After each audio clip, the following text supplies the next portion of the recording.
अस्सलामुअलैकुम। Welcome to doctor Aman lecture academy. आज exercise 4.1 का क्वेश्चन नंबर 2 सॉल्व करने जा रहे हैं, जिसका पहला part 7x plus xz plus 7z plus z square. अब हमने इसमें से इसको इक्वेशन को सिंपलेस्ट फॉर्म में लेकर आनी है। सबसे पहले हमने देखना है कि इस इक्वेशन में सिंपलेस्ट कर पहले हमने इन दो में से कॉमन देखना है एंड देन इसमें से दो में कॉमन देखना है और फिर यही हमारे पास मज़ीद सिंपलेस्ट फॉर्म में आ जाएगी इक्वेशन। अब हमने देखना है इन दोनों में कॉमन क्या आ रहा है। हमने देखा कि इसमें हमारे पास कॉमन आ रहा है x, ठीक है। अब हम और उसके बाद जो हमारे पास x कॉमन लेने के बाद जो हमारी वैल्यू आ जाएगी वो हमने इस ब्रैकेट के अंदर करना है एंड देन अब हमने x ले लिया तो उसमें फर्स्ट के पास क्या बचा है 7 बचेगा एंड देन प्लस ऊपर से हमने x उतार दिया। अब हमने यहाँ से x जब ले लिया तो हमारे पास ऊपर से क्या आ जाएगा सिंपल z बच जाएगा। ऊपर से हमने प्लस उतार लिया। अब हमने इसमें से देखना है कॉमन क्या आ रहा है। अब हमने देखा कि z हम दोनों में कॉमन है तो हमने z हमने बाहर रख दिया, ठीक है। अब इस ब्रैकेट के अंदर जो हमने कॉमन लेने के बाद जो हमारी वैल्यूज़ बच जाएगी वो हमने इसके अंदर लिखनी है। अब हमने z ले लिया तो ऊपर से क्या बचा 7 बचा प्लस अब z हमने ले लिया तो z स्क्वायर में से एक z चलेगा तो z बचेगा। अब हमने देखा कि ये दोनों कॉमन है ब्रैकेट तो हमने इसको पहले सबसे पहले उतार लिया 7 प्लस z। अब ये दो वैल्यूज़ बच गई है। अब हमने इसको इस ब्रैकेट के अंदर डाल दिया ताकि ये हमारा फाइनल आंसर बन सके x प्लस z। और इसी के साथ ये इस पहले पार्ट का आंसर आ चुका है और इसको बहुत इसी तरह के साथ ये तमाम क्वेश्चन सॉल्व होंगे और यही बहुत आसान से स्टेप्स था जो मुझे उम्मीद है आपको ये सवाल का पार्ट समझ आ गया होगा। नेक्स्ट पार्ट नंबर 2 भी इसी तरह का ही है। अब हमने इसमें से देखना है कि इन दो में से कॉमन क्या आ रहा है एंड देन इसमें से कॉमन क्या आ रहा है, ठीक है। अब हमने देखा कि एक तो हमारे पास नंबर सेम आ रहा है एंड देन वेरिएबल भी सेम आ रही है। तो हमने देखा कि 9 इन दोनों में कॉमन है तो हमने 9 ले लिया, ठीक है। और हमारे पास ए बी दोनों में कॉमन है तो हमने ए बी भी ले लिया, ठीक है। अब हमें इस ब्रैकेट के अंदर हमारे पास जो रिमेनिंग कॉमन लेने के बाद जो बच गए वो हमने लिखना है। जब हमने 9 ले लिया और ए स्क्वायर, अब हमने ए स्क्वायर में से ए लिया तो इसके पास क्या बचेगा ए बचेगा और बी हमारे पास एज इट इज़ पूरा कॉमन चले गया जिसकी वजह से हमारे पास सिंपल ए ही बचेगा। अब ऊपर से हमने प्लस उतारना है। जब 9 कॉमन ले तो 9 1 ज़ा 9 2 ज़ा 18 होता है, 9 2 ज़ा 18 होता है। तो हमने 9 कॉमन लिए तो हमारे पास क्या बचा 2 बचा तो हमने 2 लिख दिया 2। अब ए एग्जैक्ट इज कॉमन बाय चले गए। अब हमारे को एक तो ख़त्म हो गया। अब बी स्क्वायर है तो एक बी स्क्वायर बाय कॉमन चले गए तो हमारे पास सिंपल क्या बचेगा बी बचेगा एंड देन माइनस उतार लिया, ठीक है। माइनस दोनों में कॉमन है तो हमने माइनस उतार लिया और यहाँ पे 6 नंबर भी कॉमन है एंड देन वेरिएबल भी कॉमन, वेरिएबल में एक कॉमन है, ठीक है, जो हमारे पास सी दिख रहे हैं इन दोनों में। अब हमने 6 हमारे पास कॉमन है 6 ले लिया। अब हमारे पास इसके साथ क्या कॉमन था सी कॉमन था तो हमने ब्रैकेट में अब जो इसके बाद जो रिमेनिंग वैल्यूज़ है वो हमने लिखनी है 6। अब हमने 6A में से हमारे पास हमने 6C हमारे पास कॉमन है तो हमारे पास इसके पास क्या बचेगा सिंपल ए बचेगा।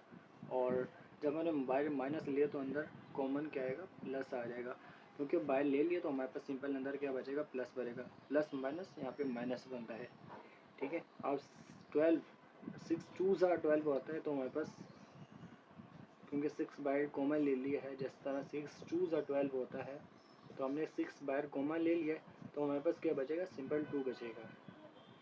तो हमने 2 ले लिया एंड देन बाहर सी था। अब हमारे पास सिंपल क्या बचेगा बी बचेगा जो हमारे पास सी बाहर कॉमन चले गया है,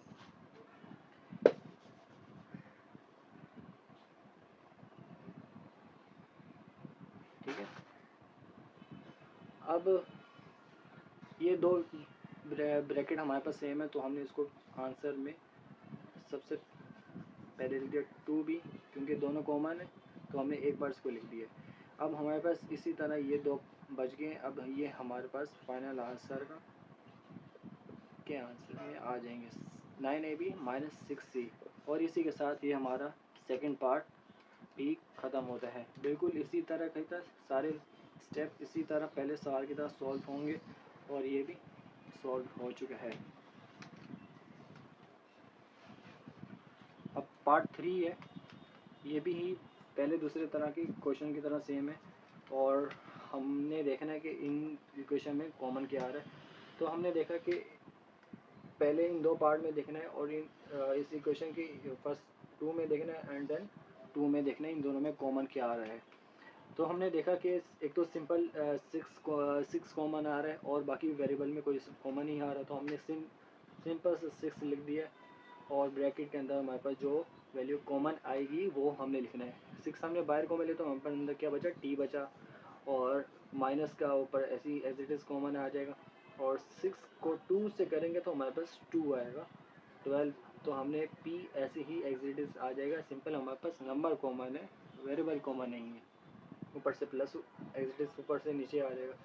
और देखा कि हमारे पास नंबर भी कॉमन है, 4 2s 8 होता है, तो हमने एक तो 4 इन दोनों में कॉमन है एंड देन हमारे पास q कॉमन है, ना कि t कॉमन है ना कि p कॉमन है, हमारे पास सिंपल q कॉमन है। इन दोनों में q है तो हमने ब्रैकेट में अब जो कॉमन बचेगा वो हमने वैल्यू लिखनी है कि 4 भी बाहर कॉमन है, q भी कॉमन, तो हमारे पास रिमेनिंग क्या बचेगा, t बच जाएगा माइनस एज इट इज़ ऊपर से आ जाएगा क्योंकि बाहर प्लस है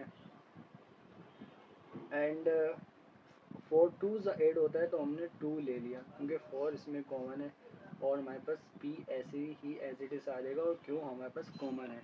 अब ये देखा कि हमारे पास ये दोनों वैल्यू सेम है तो हमने इसको लिख दिया 2 t माइनस 2p।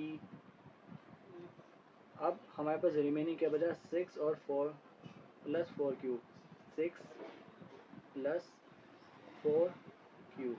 इसी के साथ ये हमारे पार्ट 3 सॉल्व हो चुका है और ये बिल्कुल आसान था और ये भी सारे पहला पार्ट, दूसरा पार्ट, तीसरा पार्ट तीनों सेम है। अब 4 पार्ट भी वैसे ही सेम है, इसको हम सॉल्व करते हैं। अब इसमें 4 पार्ट में भी हमने इसी तरह देखना है कि फर्स्ट 2 में और एंड लास्ट 2 में क्या कॉमन है।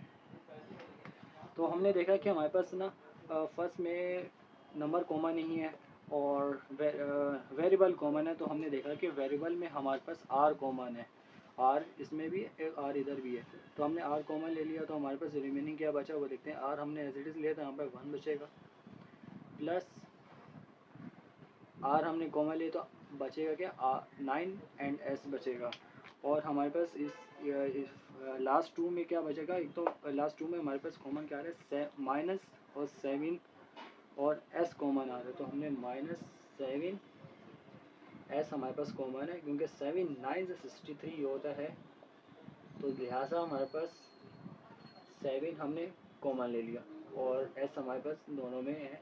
तो हमने जब 7s ले लिया तो रिमेनिंग क्या बचा, r बचेगा ये, ठीक है। और हमने माइनस जब कॉमन लिया तो अंदर क्या बचेगा, प्लस। और हमें पता है कि अगर हमने 63 में अगर 7 कॉमन लिया हमारे पास रिमेनिंग बचेगा 9 और हमने s स्क्वायर में से s कॉमन है बाहर तो हमारे पास s बचेगा। अब ये दो हमारे पास कॉमन है तो हमने यहाँ पे लिख दिया 1 प्लस 9s, इसको एक बार लिख दिया और बाकी जो रिमेनिंग बचा है s और r माइनस 7s, ये हमारे पास फाइनल आंसर आ गया। और इसी के साथ हमारे 4 पार्ट कंप्लीट हो गए। अब हम नेक्स्ट 2 पार्ट की तरफ जाएंगे। अब हम इस रिमेनिंग पार्ट्स को हम जल्दी सॉल्व करते हैं। सॉल्यूशन लिख दिया। अब हमने इस इक्वेशन में देखना है कि पहले हमने जैसा 4 पार्ट्स में इससे कहते हैं फर्स्ट 2 में देखना कॉमन क्या एंड लास्ट 2 में देखना कॉमन क्या है।